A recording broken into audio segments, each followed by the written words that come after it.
বলিউড বাদশাহ শাহরুখ খান গত বছর পাঠান ও জওয়ানের মতো সিনেমা দর্শকদের উপহার দিয়ে পর্দা কাঁপিয়েছেন। শুধু তাই নয়, সারা বিশ্বে সিনেমার অন্যতম রোমান্টিক নায়ক হিসেবেও তার খ্যাতি রয়েছে। ক্যারিয়ারে বহু সুপারহিট সিনেমা দিয়ে দর্শকদের মনে বিশেষ জায়গা করে নিয়েছেন বাদশাহ।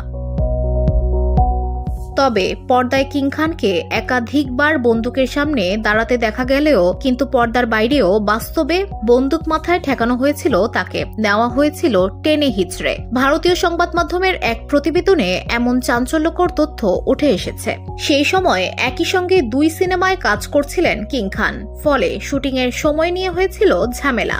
সম্প্রতি এক সাক্ষাৎকারে এই বিষয়টি জানিয়েছেন পরিচালক কুন্দন শাহ। কভি হ্যাঁ কভি না সিনেমার শুটিং করছিলেন শাহরুখ খান। ধুলো, ময়লা ও ক্ষতিকর ধূলিকণা থেকে নিমিষেই মুক্তি দেয় চৌধুরী এয়ার পিউরিফায়ার। এর শক্তিশালী সাকশন ঘরের কোনায় কোনায় লুকিয়ে থাকা সকল ধুলা টেনে ফিল্টার করে এবং বের করে আনে নির্মল ও স্বাস্থ্যকর হাওয়া।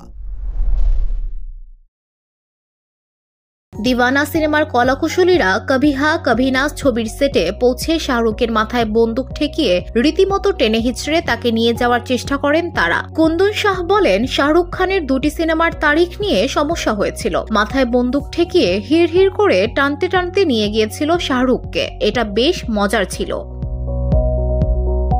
শাহরুখের সঙ্গে কুন্দনের সম্পর্ক বন্ধুত্বপূর্ণ, তাই তারিখ নিয়ে মাথা না ঘামিয়ে কভি হ্যাঁ কভি না ছবির জন্য রাজি হয়ে গিয়েছিলেন বাদশাহ। এমনকি তাদের চুক্তিপত্রও ছিল না, একটি সাদা কাগজে স্বাক্ষর করে দিয়েছিলেন বাদশাহ। চুক্তির সময় অগ্রিম পারিশ্রমিক বাবদ শাহরুখকে ৫,০০০ টাকা দিয়েছিলেন Kundan. VOD Bangla news desk.